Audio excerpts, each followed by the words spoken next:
अगर तुम्हें कहीं अखंड वृंदावनवास मिला है या वृंदावन आने को मिला है तो यहां ये गलती मत कर देना, क्योंकि यहां का पाप भी बहुत जोर का होता है।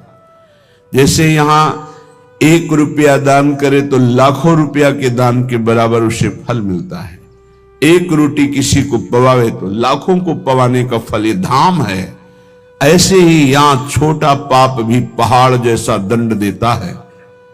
ये बहुत ध्यान से सुनना, ये बहुत उपजाऊ सिद्ध भूमि है। अगर यहां किसी दूसरे की माता बहन के साथ कोई पाप कर्म की बात सोचेंगे भी तो तुम्हारे सारे पुण्य नष्ट हो जाएंगे। बहुत होश में ये धाम है। इसीलिए बड़े बड़े महापुरुषों ने प्राय अपने जनों को कहा है कि 1-2 दिन जाओ, चुपचाप दर्शन करो, आंख मूंद के वापस लौट आओ, कोई पाप न बनने पावे। अगर यहां वृंदावन में आप आए हैं 2-3 दिन के लिए तो थोड़ा संयम से रहिए।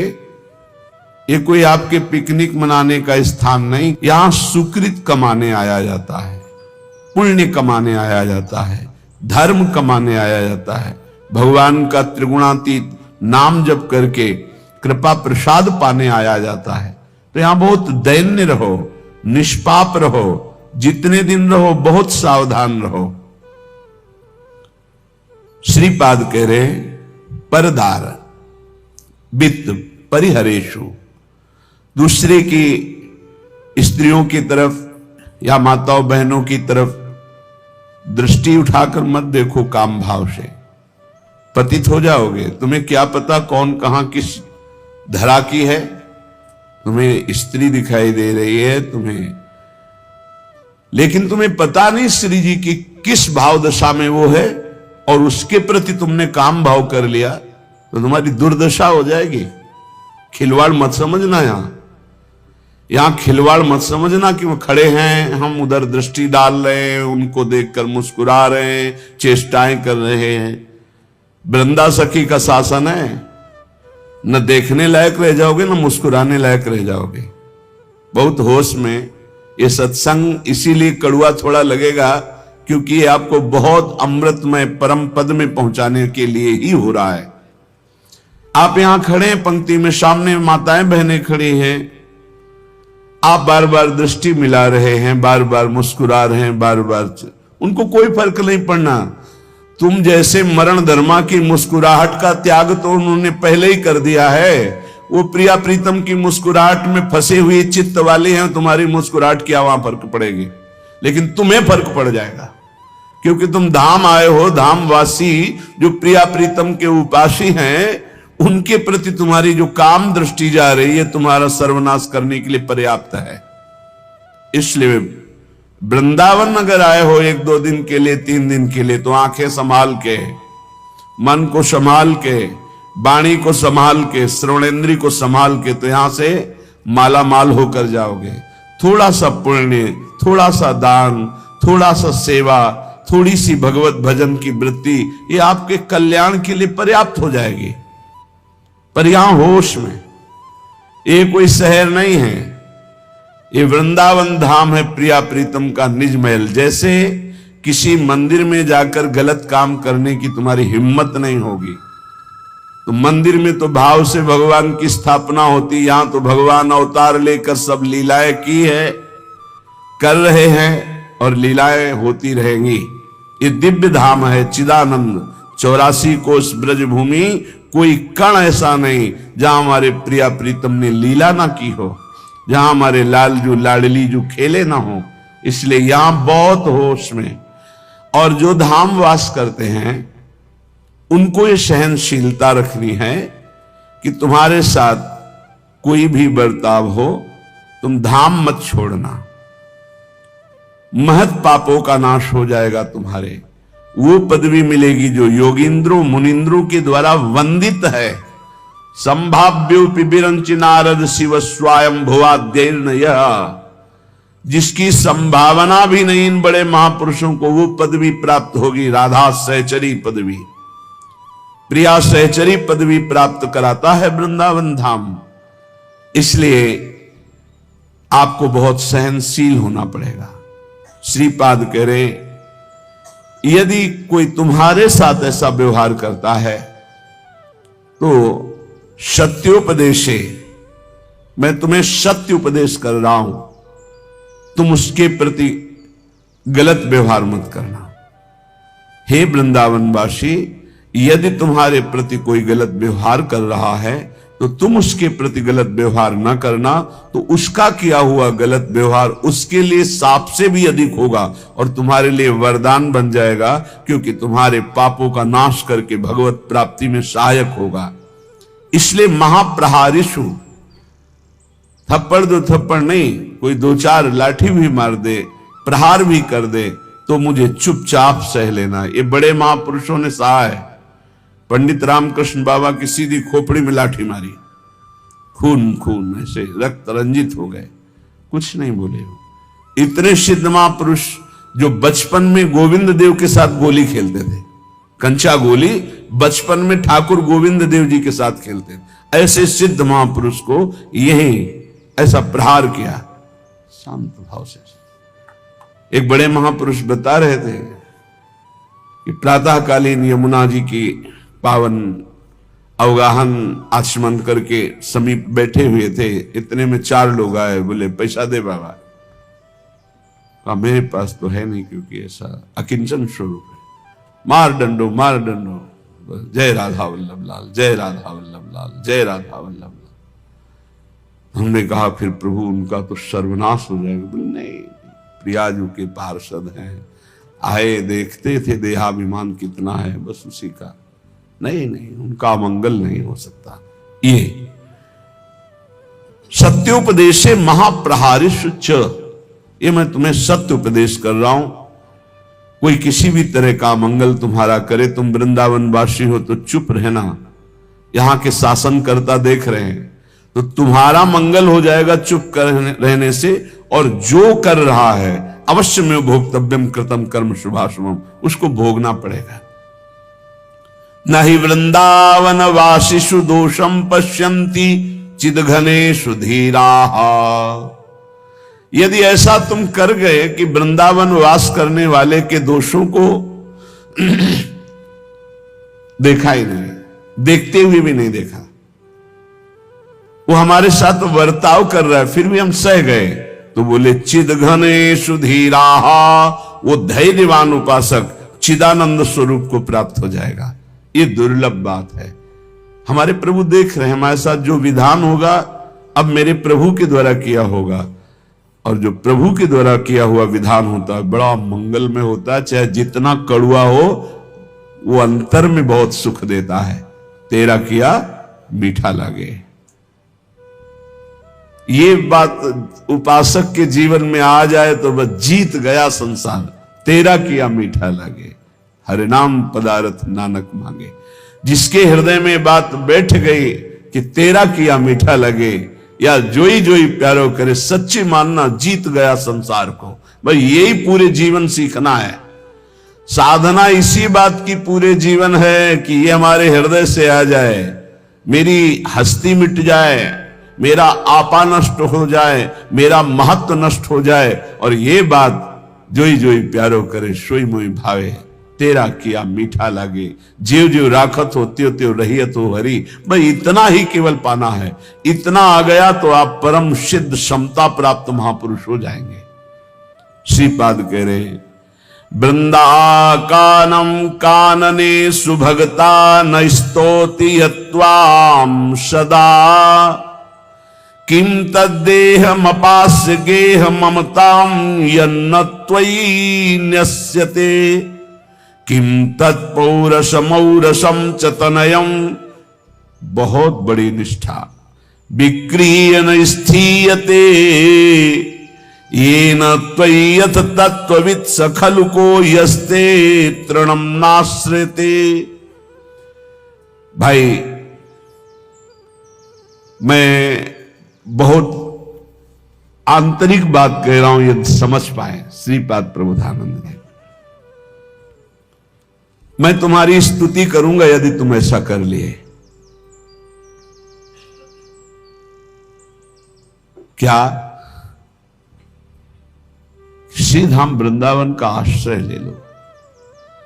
बोले मेरे पास व्यवस्था नहीं, तो बोले शरीर को बेच के कर लो, या शरीर संबंधी भोगों को बेच दो, या शरीर संबंधी रिश्तों को बेच दो। हम उनकी खुल की व्याख्या हरिराम व्यास जी और इनकी नहीं कर सकते, क्योंकि कलिकाल है, उसका अर्थ नहीं समझ सकते। अनर्थ जो यहां कह रहे हैं, किम तत्पौरुषम औरुषम च तनयम, निज प्रकट को किया हुआ पुत्र पुत्री, विक्रियम न स्थीयते। वो हरिराम व्यास जी का भी पद है, लेकिन उतनी निष्ठाएं नहीं, इसलिए उसको गुप्त रखा जाता है। लोग उपहास करेंगे ऐसी बातों का। निश्चित मानो मनुष्य जीवन का जो परम लाभ है, बिना भगवत प्रेमी महात्माओं के संग के प्राप्त नहीं होता। अब भगवत प्रेमी महात्माओं का संग बड़ा दुर्लभ है। जैसे हीरे की बोरियां नहीं होती, ध्यान रखना, असली हीरे की बोरियां नहीं होती, नकली हीरों की बोरियां उतरती होंगी, असली हीरों की बोरियां नहीं होती कि पूरे बोरे लगे हुए। बोले किसके? बोले हीरों के। ऐसे ही असली भगवत प्रेमी महात्माओं की समुदाय नहीं होते। बहुत दुर्लभ होता जब द्रवई दीन दयालु राघो तो साधु संगति पाई। बिना भगवत प्रेमी महात्मा के श्री बिहारेंद्र जी महाराज बहुत ही उच्च कोटि के महापुरुष, नित्य विहार रस में डूबे हुए स्वामी हरिदास जी के परिकर, निज परिकर, वो कह रहे हैं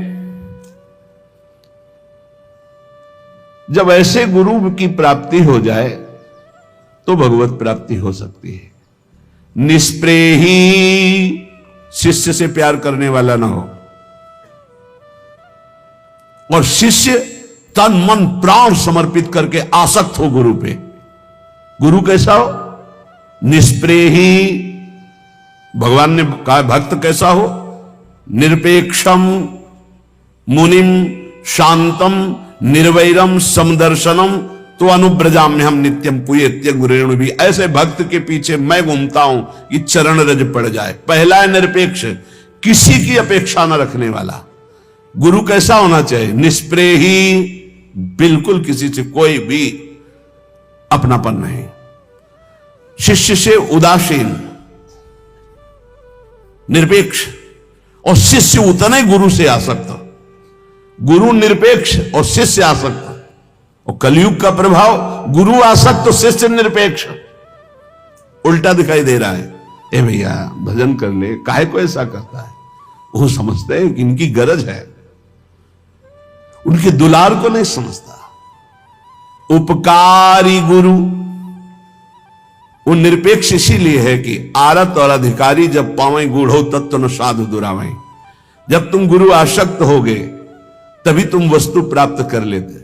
कल एक प्रश्न हुआ था कि जैसे मैं हृदय से आपको गुरु मानती, तो क्या हृदय से आप हमें शिष्य मानते हैं? कदापि नहीं, किसी को भी नहीं। क्या बात करते हो आप? किसी को मानते नहीं। हम साक्षात श्री जी का निज स्वरूप मानते हैं। आप हमारे प्रभु, हमारे प्रियालाल हैं, हमारे पास आए बस। तो शिष्य श्री जी के, तो आप नौकर। आपकी बात श्री जी तक, श्री जी की बात आप तक। गुरु श्री जी हैं, हम उनके दास हैं, उनके सेवक हैं। उनकी बात आपको बता दी, आपकी बात उनको बता दी। गुरु वही है। बोले हम तो आपको गुरु मानते हैं। ये आपका भाव है। आप हमें क्या मानते हैं? साक्षात प्रभु, इसके अलावा कुछ नहीं। आप हमें क्या मानते हैं, उसी से आपका कल्याण होगा।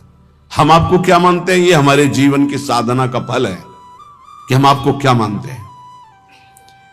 निष्प्रेही, बाहरी व्यवहार नहीं। कैसा गुरु होना चाहिए? ये पहचान है। शिष्य से उदासीन। शरीर सुख, हमारे को औषधि दे दी, भोजन दे दिया, वस्त्र दे दिया, वास दे दिया, हम तुम्हारा एहसान मानेंगे?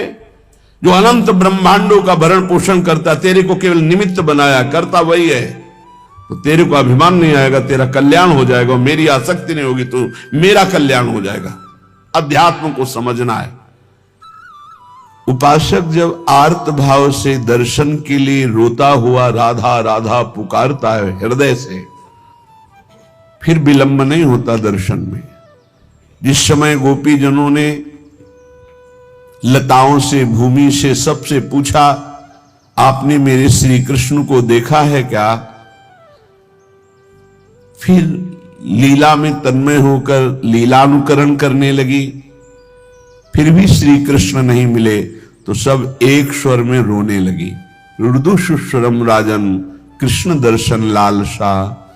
प्रभु के दर्शन की लालसा से व्याकुल होकर जे ही समस्त गोपी जनों ने रुदन प्रारंभ किया तो ताशा महावीर भूत छोरी इसमें मान मुखा मुजहा। पीतांबर धरा सृगवी साक्षात मनमथ मनमथा।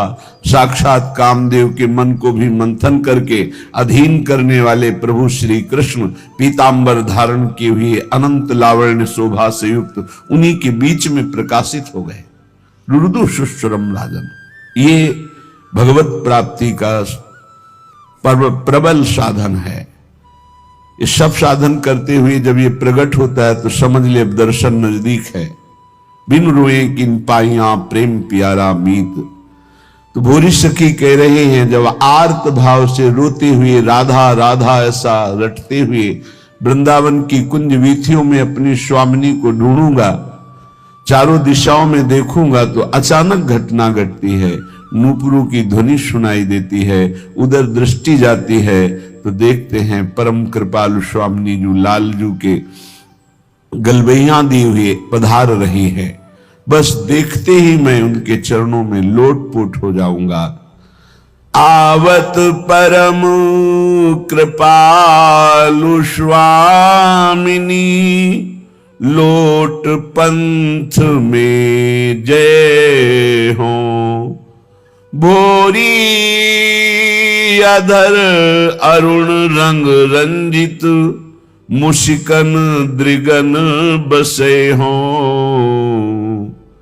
कब हो कुंज गली चली जय हो।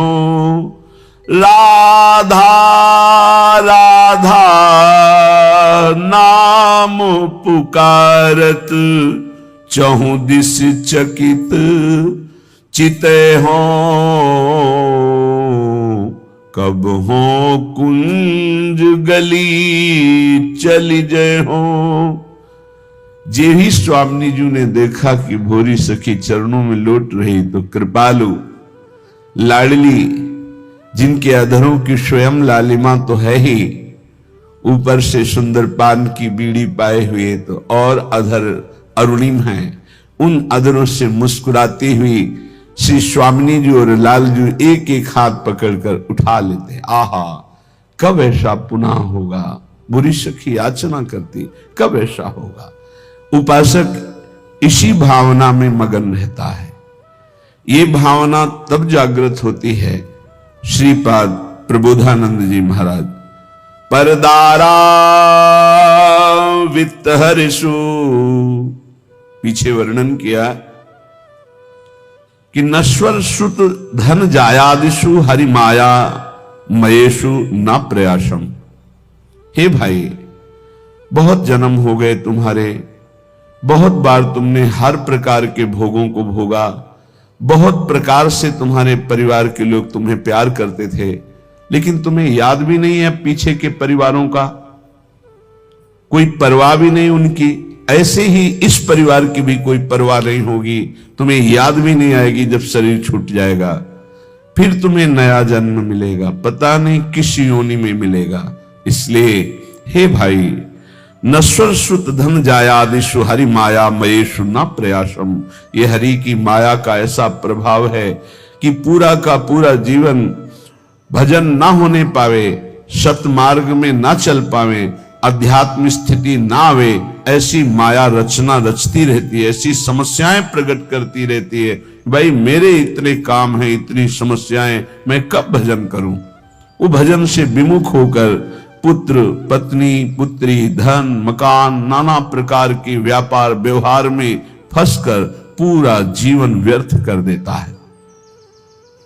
कुरु पुरुषार्थ श्रोमणि माचन वृंदावने स्वयं पतितम। एक पुरुषार्थ कर लो, कभी कभी समय निकाल कर वृंदावन में आओ, यहां बैठकर सत्संग सुनो, बिहारी जी के दर्शन करो, राधा वल्लभ जी के दर्शन करो, यमुना के पावन पुलिन में बैठकर नाम कीर्तन करो, पद गायन करो, वृंदावन की परिक्रमा करो, तुम्हारा परम मंगल हो जाएगा, ये जीवन सार्थक हो जाएगा। जीवन का परम लाभ है श्री लाडली जी की ठसक में आ जाना। हम बेपरवाह बिहारिन के, प्रियाजू के बल पे हम बेपरवाह होकर बोलते हैं, प्रियाजू के बल पर बेपरवाह होकर पांव पसार के सोते हैं। जिस समय जब जो जहां जैसे वो सब अपने आप। श्री राधा किंकरी नाम लुठत चरणयो रद्भुता सिद्धि कोटि। श्री हरिदास के गर्व भरे अमनैक अनन्यन हारन के, हम बेपरवाह बिहारिनी के, बिहारिनी जी के बल पर हम बेपरवाह हैं। ललिता जी के स्वरूप श्री हरिदास जी के गर्व में हम भरे रहते हैं, हम अनन्य हैं अपनी स्वामिनी जी के। महामधुर रस पान करें अवसान खता से लहारन के, दियो नहीं ले ते मांगे क्यों। अरे हम देले पर भी ले लेते तो मांगेंगे क्यों। हम बरने गुण कौन तिहार इनके, प्रियाजू के सिवा हम किसी की जय नहीं बोल सकते। ये ठसक है वृंदावन वासियों की, कुछ भी जय बोलेंगे तो बोलेंगे जय जय श्री राधे, बोलना ही है। हम बिहारिन जू के बल पर सबसे बेपरवाह हैं, जो यहां कह रहे हैं कि दियो नहीं ले तो फिर मांगेंगे क्यों। तो श्री सेवक जी महाराज कह रहे हैं भुगते और देह और न जाचहे, पोषण भरन न चिंत कराएं, श्री हरिवंश विभव बिलसाएं श्री वृंदावन की। यदि आप अपने इष्ट के अनन्य धर्म में स्थित हो जाओ तो आपको खुद इतना मिलेगा कि दूसरों को दोगे, मांगने की जरूरत नहीं पड़ेगी और भुगते खूब आनंद पूर्वक जीवन कटेगा। अरे विश्वंभर प्रभु हैं, पापियों को तो देते हैं, शरणागतों को क्यों नहीं देंगे। और ना दे तो क्या लेने के लिए हम भगवत मार्ग में आए, हम उनको प्राप्त करने के लिए आए हैं। किए रायण बिहारी सो, अरे हम प्रियाजू के बल पर बिहारी जी को भी, हम श्यामाजू के बल अभिमानी टेढ़े रहे मोहन रसिया सो, तो बोले किए रायण बिहारी सो हूं, हम बेपरवाह बिहारिन के, हम बिहारिनी जू के बल पर बेपरवाह। सब ठाकुर को ठाकुर हरिता, ठाकुर को ठाकुर ठकुराइन श्यामाजू। ये हमारा वृंदावन वासियों का बल। साब जितने ईश्वर कोटि के हैं, साब के मूल अंशी श्री प्रभु बिहारी जू। और बोले बिहारी जू के ठाकुर, ठाकुर कौन है? श्री लाडली जू। सिंहासना आरूढ़ है और आप चरण कमल लिए महावर लगा रहे हैं। सब ठाकुर को ठाकुर हरिता, ठाकुर को ठाकुर ठकुराइन, मान दान दे प्राण प्रियापति रति जाचत परताप दुराइन। उपासक को चाहिए कि अपने आराध्य देव इष्ट देव में अनन्य होकर जैसे वो चलावे वैसे चलो। देखो इस जीवन में एक बात समझनी, हमें प्रभु प्रेम प्राप्त करना है, भगवत प्राप्ति करनी, जैसे जियावे वैसे हमें जीना है।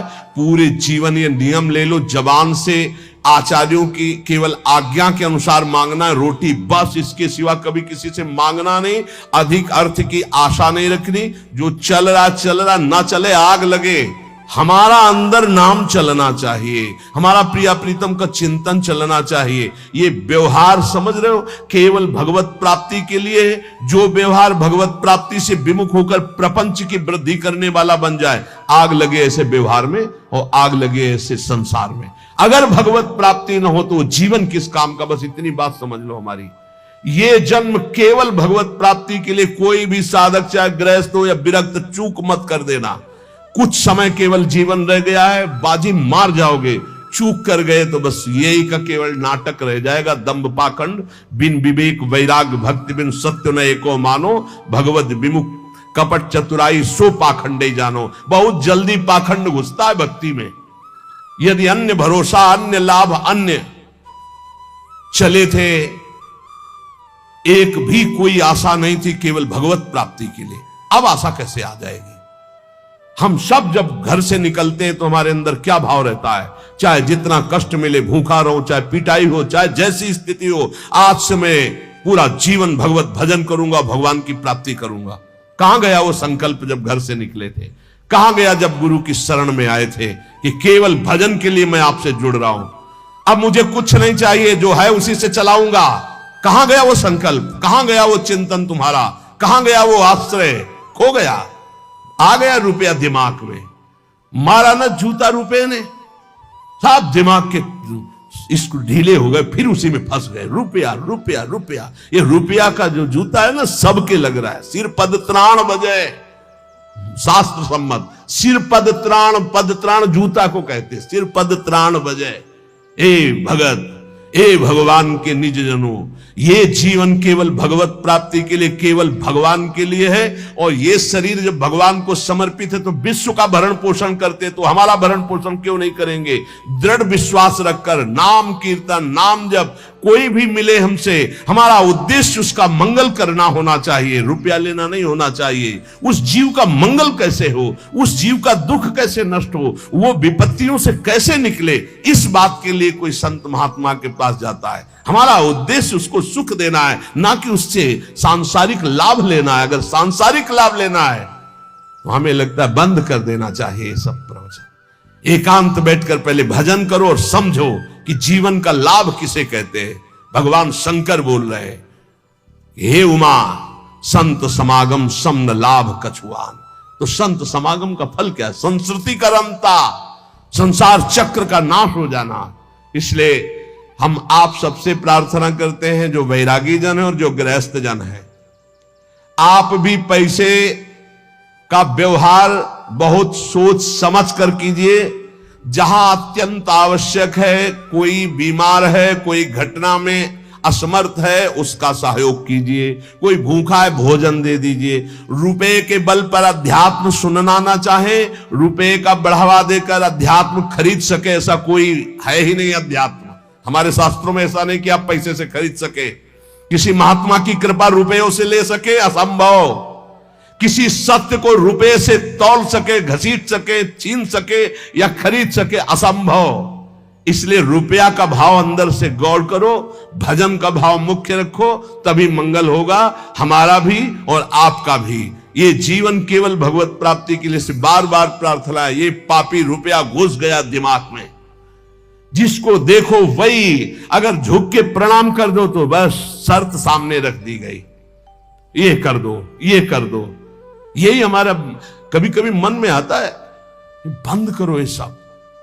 केवल रुपया प्रधान रह गया संसार में, केवल रुपया। अरे साधु महात्मा फल फूल जंगल के खा करके और फिर शास्त्रों का ऐसे ज्ञान बांटते थे। आज हम उन्हीं के वंशज हैं, आज हम उन्हीं ऋषियों की परंपरा में हैं। केवल रुपया, ये आप अपना बढ़ावा भी न दें ऐसे असत भाव का। और साधु भगवत मार्ग के पथिक केवल भगवत आश्रय के मान लो। आज जो सुन रहे हो, कल सुनाने की हिम्मत नहीं होगी, आपके सुनने की हिम्मत। ऐसे ही कल आएगा, ये सब शास्त्र लिखे रखे रहेंगे और इनके सुनने से तुम्हारे हृदय के विकार नष्ट हो जाएंगे, इसलिए तुम सुनना नहीं चाहोगे। कल ऐसा समय आएगा कि शास्त्र सम्मत बात तुम अब कौन सुनना चाहता है, कितने सुनना चाहते हैं? ये कितने लोग बैठे हैं? कितना है? 140 करोड़ भारत में, 140 करोड़। सब छोड़ो, 1 लाख संख्या में अगर बैठे हो ना, तो यहां 1 लाख भी सुनना नहीं चाहते। क्या है योग्यता समाज की रह गई? समाज की योग्यता क्या? जिन्होंने प्राणों की आहुति दे दी धर्म पर, नाम पर, भगवान पर, उनको सुनने वाले कितने हैं? और जो नाच पेखना करके उनके देखने वाले कितने हैं? कल ऐसी योग्यता आ जाएगी कि ये जो शास्त्र है ना बोला जा सकता है और न सुना जा सकता है। इसीलिए बहुत दुर्लभ है भगवत प्राप्ति। हम इसीलिए चिल्ला के कहते हैं सुलभ है भगवत प्राप्ति, क्योंकि केवल सुलझना है। भगवान किसी से खरीदे नहीं जा सकते, ना साधना से, ना पैसे से, केवल भाव से। अगर रो दो तो भगवान तुम्हारे हृदय में ही प्रकाशित हो जाएंगे। बिन रोए किन पाइया, लेकिन धनाभिमानी देहाभिमानी आंसू आएगा क्या? नाटक हो सकता है। आर्त भाव से द्रौपदी जी को जब तक किसी अन्य का भरोसा रहा तब तक रोना नहीं आया, भरोसे का बल। और जिस समय देखा सब भरोसा टूट गया, हा गोविंद गोविंद यही वस्त्र बन के बैठ गए। गोविंद को किसी साधना से नहीं खरीदा जा सकता, किसी अर्थ से नहीं खरीदा जा सकता। इसलिए दैन्य बनो और प्रभु के सामने रो कि ये जीवन हमारा व्यर्थ न जाए, भगवत प्राप्ति हो जाए। खूब नाम जप करो। थोड़ी कड़वी बातें जरूर लग रही हैं, लेकिन ये बहुत सुदर्शन चूर्ण है। आयुर्वेदिक औषधि में एक सुदर्शन चूर्ण बड़ा कड़वा लगता है। तो थोड़ी थोड़ी बातें थोड़ी कड़वी लगती होंगी और औरों को भी लगेंगी, लेकिन सच्ची कह रहे हैं सुदर्शन चूर्ण है। अगर खा लिए तो दर्शन ठीक हो जाएगा, आपका सुंदर दर्शन होने लगेगा, सब में भगवान नजर आने लगेंगे। निरंतर नाम जप करो, चाहे जितना बैंक बैलेंस हो, यही धर करके मर जाओगे, तुम्हारे साथ नहीं जाएगा।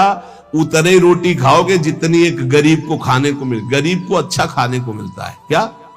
नमक और 10 रोटी तो खा जाता है, तुम 2 रोटी भी नहीं पचा सकते, तुम्हारा लीवर खराब हो गया। आप सोचो, रुपया क्या करोगे? बैंक में जमा, उसको खाओगे तो नहीं ना। खाने वाली चीज में तो शासन लग गया डॉक्टर का। अब जीना किस काम का? न खाने के लिए न भोगने के लिए रह गए, केवल चिंतन फंस गया विषयों में। मरो, अब अगला जन्म फिर व्यर्थ जाएगा। इसलिए राधा राधा राधा, जो मिले रूखा सूखा खाओ पियो, खूब भजन करो और इसी जन्म में भगवत प्राप्ति करो। किसी को किसी भी तरह का नीचा दिखाना या बुरा कहना या कड़ुआ कहना हमारा उद्देश्य नहीं। हमारा उद्देश्य महापुरुषों के वचनों को समझ करके अपने मन को डांटो, इंद्रियों को डांटो, अपनी आदतों का सुधार करो और भगवत प्राप्ति करो।